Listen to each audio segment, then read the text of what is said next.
Ndị be anyị keneni m unu. Asị m na ụbọchị nketa mmadụ n'ala Igbo na mma. Ala Igbo ya dịka echi na-echi ada agwụ agwụ. Otu anyị kwuru otu aka ya dịrịrị. Ise dịka o si dị, anyị eji gbapụ na ọsọ ka wetara na update. Nnukwu update anyị ji maka wee bịa n'iru akwụkwọ n'ụbọchị uruchi nketa na Eastern News 24.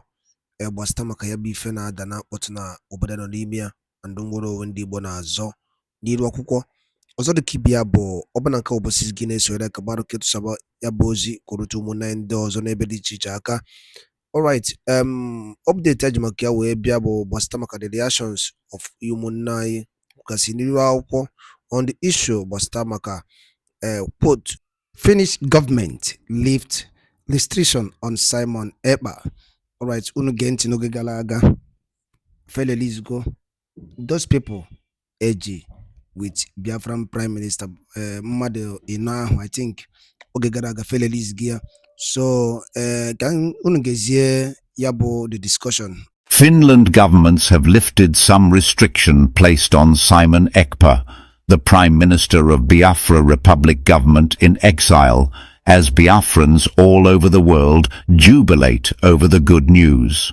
According to information from our reliable source, suggests that Finnish authorities have granted Simon Ekpa more access to his family and lifted certain restrictions while investigations continues, countering Nigerian media narratives. However, as Biafrans all over the world jubilate over the good news, some saboteurs are sad over the development. Supporters of Simon Ekpa feel happy the news from Finland, but enemies of Simon Ekpa feel disappointed by Finnish authority. Meanwhile, some people have criticized the Nigerian government for allegedly spreading misinformation about Simon Ekpa's situation, pointing to inconsistencies in their statements. In another report from our reliable source, suggests that the governor of Anambra State, Charles Chukwuma Soludo, has placed 10 million naira bounty on Biafra army. Governor Charles Soludo announced a N10 million bounty for information leading to the capture of Biafra Liberation Army commanders and its fighters. He accused them of causing insecurity in the southeast, most especially in Anambra State. Meanwhile, some critics have accused the Anambra State governor for being responsible for attacks in the state. Instead of accepting blames for his inability to provide adequate security for the state, he is now blame freedom fighters who took it upon themselves to provide their people from external invaders and terrorists in Nigerian military uniform. Let me tell you about a story that's been unfolding across different parts of the world, a story that's both inspiring and controversial. It centers around Simon Ekpa, a man many consider a leader of the Biafra movement, and how recent events have put him in the spotlight. This tale is a mix of politics, personal resilience, and the never-ending quest for justice and freedom. It's not just about one man, it's about a people, a cause, and the complexities that come with it. So here we are, starting in a place far from Nigeria, Finland to be precise. Finland, known for its snowy landscapes and saunas, might seem like an unlikely setting for the story of a Biafran leader. But this is where Simon Ekpa has been based for years. He's become a prominent figure in the Biafra movement, which continues to demand independence for the southeastern part of Nigeria. Simon Ekpa's voice has echoed far beyond the borders of Nigeria, thanks to the internet and his steadfast commitment to the cause. But life hasn't been smooth sailing for Simon Ekpa. You see, in recent months, Simon Ekpa has faced restrictions from Finnish authorities. These restrictions made it hard for Simon Ekpa to move freely, to see his family as often as he'd like, and to engage fully with the movement he leads. For Simon Ekpa, it was a tough period. Imagine being in a place where you're far from home, carrying the weight of an entire movement on your shoulders, and then facing additional challenges that make your life even harder. It's the kind of struggle that would test anyone's resolve. And then came a glimmer of hope. Recently, Finnish authorities decided to ease some of the restrictions on Simon Ekpa. This decision didn't mean everything was suddenly perfect, or that all issues were resolved. But it was a step forward. It meant Simon Ekpa could now have better access to his family while the investigations against him continued. For months, many of them had felt like they were up against a wall, dealing with what they believed was misinformation and propaganda from the Nigerian government. This decision by the Finnish authorities seemed to validate their faith in Simon Ekpa and his cause. But, as with any story involving politics and activism, not everyone was thrilled. There are always critics, opponents, and those who see things differently. Some called Simon Ekpa a troublemaker. Others saw him as a threat to peace and stability. And then there were those who simply didn't trust him or the movement he represents. The easing of restrictions on Simon Ekpa didn't change their minds. If anything, it made them even more determined to push back against him and his supporters. Now, while all of this was happening in Finland, there was another chapter of the story unfolding back in Nigeria, specifically in the southeastern region of Nigeria, where the Biafra movement has its roots. This is a region with a complex history marked by a bloody civil war in the late 1960s and decades of unrest since then. The dream of an independent Biafra remains alive for many people there, but it's also a dream that's fraught with challenges. One of those challenges is the ongoing tension between Biafran activists and the Nigerian government. This tension often plays out in the form of protests, crackdowns, and, unfortunately, violence. Recently, Charles Chukwuma Soludo, the governor of Anambra State, decided to take a bold step. Charles Chukwuma Soludo announced a bounty of 10 million naira for information leading to the capture of commanders of the Biafra Liberation Army. According to Charles Chukwuma Soludo, these commanders were fueling insecurity in the state, and he wanted to put an end to it. Charles Chukwuma Soludo's announcement sparked a lot of reactions. Some people praised him for taking a stand against what they saw as a group causing chaos and violence. Others criticized him, accusing him of shifting blame and failing to address the underlying issues. The critics argued that the Biafra Liberation Army, or BLA as they're often called, were not the problem. Instead, they saw the Biafra Liberation Army as freedom fighters, people trying to protect their communities from external threats, including attacks by those dressed in military uniforms. It's a messy situation, isn't it? On one side, you have a governor trying to maintain order and protect his state. On the other side, you have a group of people who believe they're fighting for their rights and their homeland. And caught in the middle are ordinary citizens just trying to live their lives in peace. The announcement of the bounty by Charles Chukwuma Soludo added another layer of complexity to an already complicated situation. Some people saw it as a necessary step to bring stability to the region.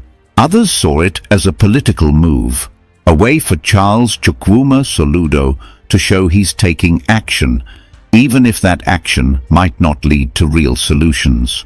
Meanwhile, Simon Ekpa and his supporters were watching all of this unfold. For them, the bounty and the criticism of the Biafra Liberation Army were just more examples of what they see as an ongoing campaign against the Biafran movement. They argued that the Nigerian government and its allies were trying to paint the movement as violent and dangerous, rather than addressing the root causes of the unrest. These causes, they said, include decades of marginalization, economic neglect, and a lack of political representation for the people of southeastern Nigeria. The divide between these perspectives is deep, and it's not something that can be bridged easily. For every person who sees the Biafra movement as a fight for justice and self-determination, there's someone who sees it as a threat to Nigeria's unity and stability. And in the middle of this divide are people like Simon Ekpa, who have become symbols of the movement, whether they wanted to be or not. Simon Ekpa's supporters often describe him as a fearless leader, someone who's willing to speak out against injustice, no matter the cost. His critics, on the other hand, accuse him of inciting violence and spreading propaganda. It's a classic case of one man being seen in completely different ways by different people. As we reflect on this story, it's clear that it's about more than just one man or one movement. It's about a region and a people who feel like their voices haven't been heard. It's about a country trying to navigate its complex history and diverse population. And it's about the challenges of finding common ground in a world where division often seems to be the norm. So what happens next? That's the big question, isn't it? Will Simon Ekpa continue to play a leading role in the Biafra movement? Will Charles Chukwuma Soludo's bounty lead to real change, or will it just deepen the divide? And perhaps most importantly, will there ever be a resolution to the Biafran question that satisfies everyone involved? These are questions without easy answers. But one thing is certain, the story isn't over. It's still being written, day by day, by the actions of people like Simon Ekpa, Charles Chukwuma Soludo, and countless others whose names we might never know. It's a story of struggle, resilience, and the search for justice. A story that's as complex and multifaceted as the people and places it involves. And as we watch this story unfold, it's a reminder of the power of individuals to shape the world around them, for better or for worse. It's a reminder that history is never just something that happens. It's something that's made by the choices we all make, every single day. Now, when we think about Simon Ekpa and his role in the Biafra movement, we also have to consider the larger historical and cultural context of the region he represents. Southeastern Nigeria, often referred to as the Igbo heartland, has a long history of resilience and self-reliance. The people there are known for their entrepreneurial spirit, vibrant culture, and deep sense of community. But they're also a people who have felt the sting of marginalization for decades. The dream of Biafra, which started as a political and cultural movement, has its roots in the painful memories of the Nigerian Civil War, also called the Biafran War. For many people in southeastern Nigeria, this war wasn't just a historical event, it was a defining moment. It was a time when they felt abandoned by the rest of Nigeria, left to fend for themselves in the face of famine, blockades, and violence. These memories continue to shape the region's identity and its relationship with the Nigerian government. Simon Ekpa's rise as a prominent voice for the Biafra movement can't be separated from this history.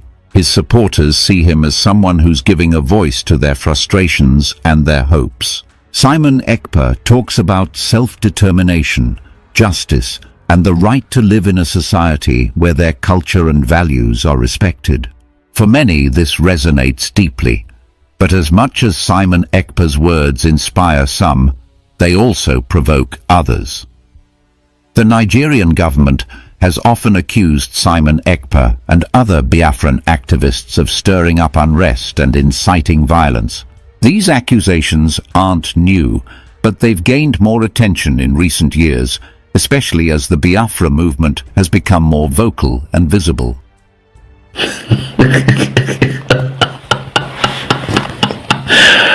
When we talk on an agree listing,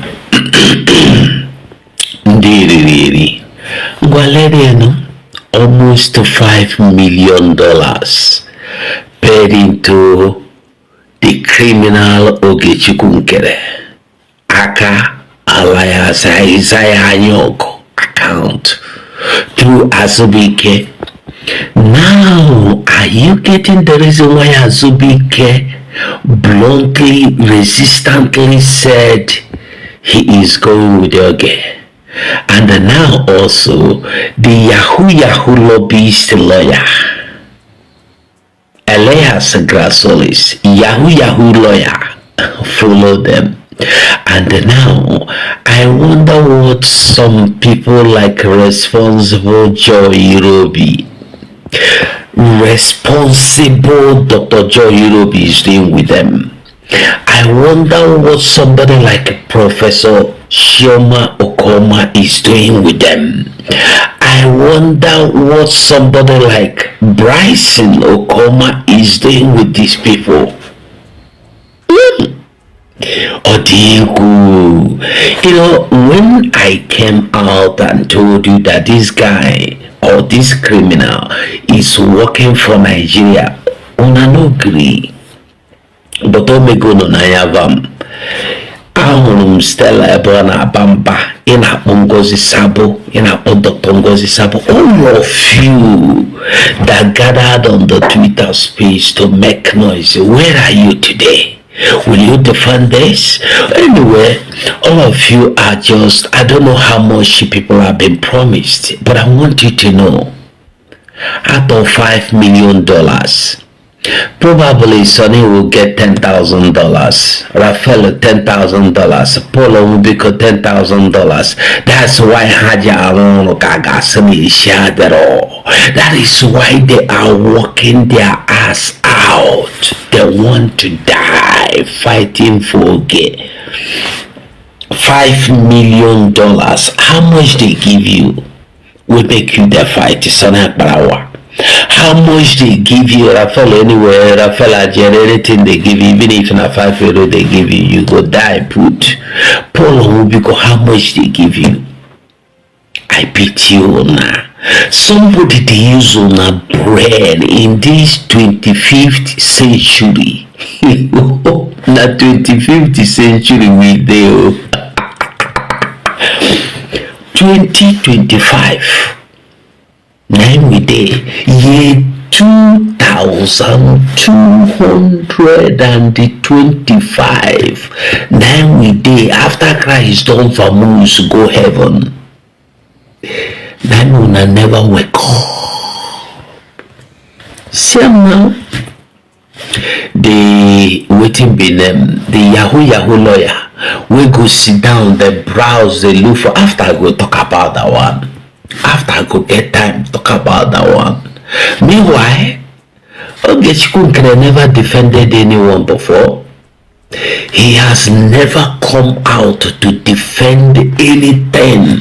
You see, when I tell you that now, remember the accused, I did tell you the truth. Ogechikunkere, Nigeria agent de kage Europe part 2.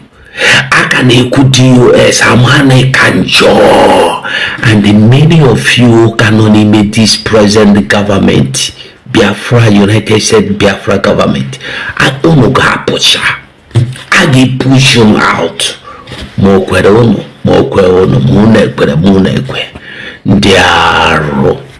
it. $5 million.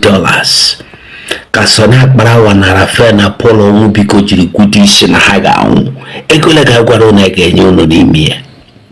How much have you been promised? How much is okay going to give you out of $5 million? Are you going to get up to $100,000? How much? Why have you blackmailed yourself? No wonder why the first came back. No wonder why Gaddafi came back. And the Gaddafi insinuated my brother battle cry to start fighting me. I'm fighting Simon Ekpa. I pity all of you. I pity all of you. Shame.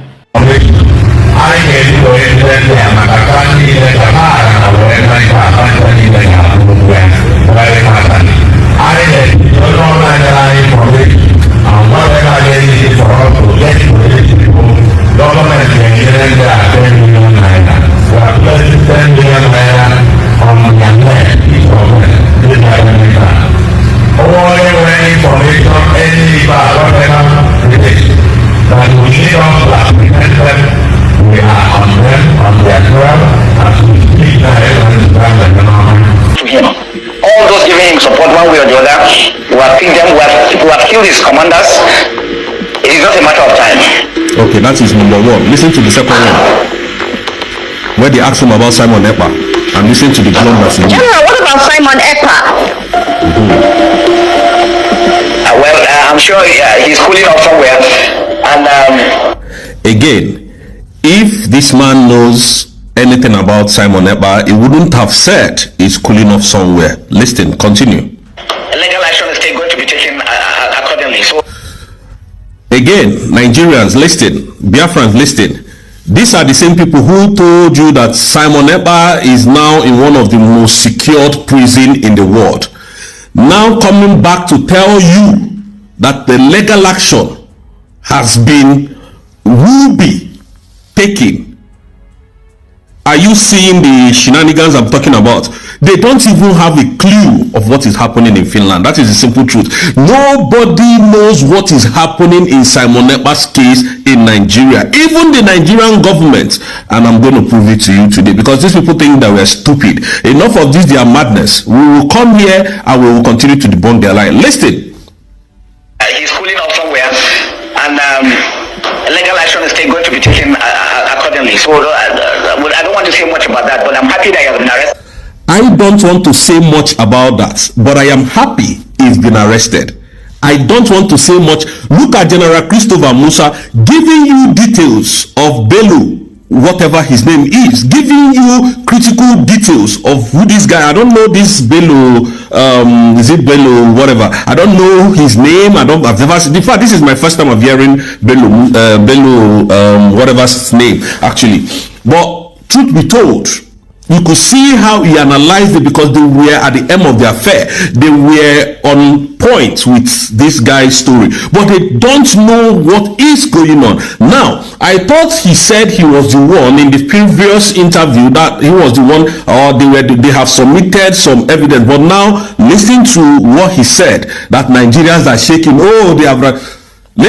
Don't worry, before I continue what I'm saying, just listen to the nonsense that that your supposed general is telling you, a person who has no military war experience. I don't want to say much about that, but I'm happy that he has been arrested, and the federal government have actually forwarded. What a wonderful question, the anchor of this great platform. First and foremost, I want to say, someone has come out to say, or has outlined countless times, that he said that the Nigerian government cannot win Biafra with a barrel of gun for the second time. Now when he said that, see, Nigerian government cannot win Biafra with a barrel of gun, it means that nobody needs to die for them to exit Nigeria. Now, Ojogun fought Biafra in a different dimension. Now, Mazen Mikanu did it via his own dimension. So Ekpa is taking it globally. And now, we've seen world body recognize Biafra. We've seen the UN and then some other global body have come out to endorse the Biafra struggle. So kudos to him, it is a plus. Some persons have come out to say that Simon Ekpa should be discredited, the likes of Ohanes Ndigbo and that of the Southeastern governors. But my question is that you said Simon Ekpa should not be taken serious. Then who should be taken serious? The government who is not willing to protect our people? Is it the people who have refused to speak up when the Igbo man has been marginalized in the country? Is it the same governors who have become a tools in the hands of their Fulani master? So for you to even have a character like Simon Ekpa and Nnamdi Kanu to have come out to say enough is enough, that we are tired of this contraption called one Nigerians. It shows that these people have this mindset that, see, they can no longer be the slave. So for him to have even gone as far as to hire lobbyists that will speak on behalf of Biafra in the world in the UN summit, to me it's a plus, and that alone, the voice of Biafrans will be heard globally, and the voice of an Igbo man is also being heard globally. Now let me take it back the line. When Southern Sudan and South Sudan wanted parted ways, nobody killed each other. Nobody go through the route of violence. It was done amicably. So Simon Ekpa is doing it amicably for him to convince world leaders that this thing is possible. And why the government of the day, the present government of Nigeria, are not seeing it that way. Thank you. You can also to the government the Nigerian government be worried about it? Why would they be worried? The same people have sent assassins to kill Samuel Ekpa.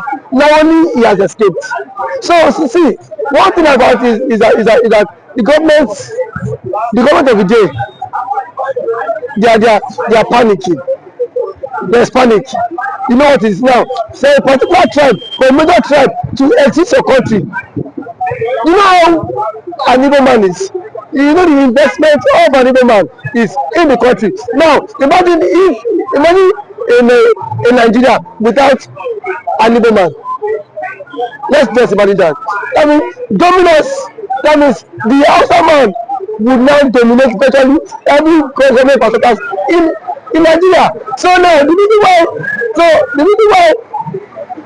Igbo man is still believe that's Nigeria is because the Igbo man is still in the contraption called Nigeria. But eventually, if the Igbo man leaves, my brother, the Yoruba man will know the true meaning of Nigeria, and then we now know who owns Nigeria.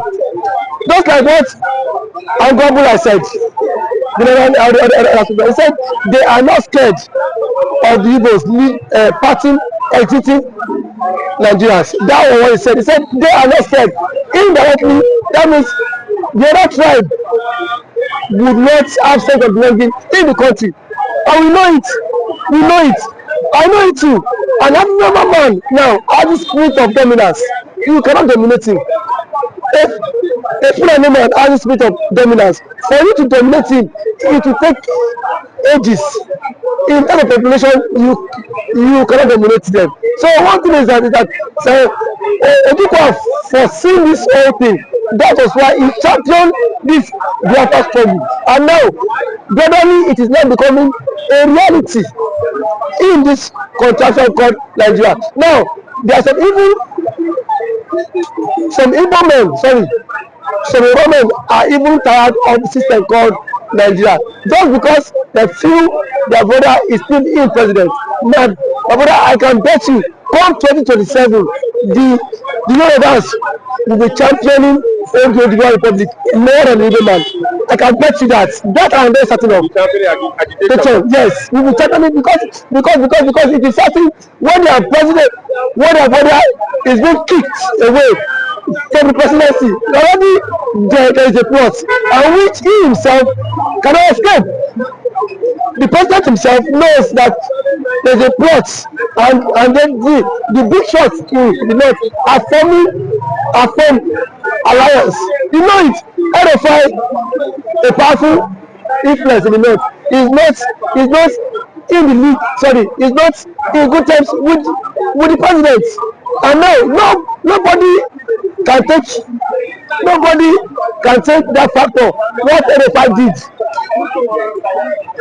I made President Tinubu emerge as the president via his own influence, and then we have also the likes of Angulai, which is the chairman of the Northern Others Forum. He said post that election that the Northern Others Forum supported Tinubu, but come 2027, Tinubu will not get their support. So what does that mean? Now if the average Northern person is not giving the vote, now where will they get the vote? It just come by 2027. The same thing the Yorubas have been tagged the Igbos for. Now they will be the mastermind of it, because I can bet you by 2027 Yoruba will stop, and that's the slogan that will continue to trend, is that we are tired of the country, we want to follow the suit of the Igbo man and exit the country. And then the Igbo man now will not take them, tag them for being unserious, because now that the Igbo man is championing for the exit, we are saying the Igbo man is not serious. There are claims that the Igbo man is not serious, but I can bet you when the system will not catch up with you, then you will know why the Igbo man has been championing to exit. Thank you for always coming. And by careful what they could bust stomach ya before what they do in Iraq. Careful chain no dink no drop or if you chain no dink again, your only action. Na Eastern News 24 whereby when you tell your boss here, Joe Kempa, Kembesia no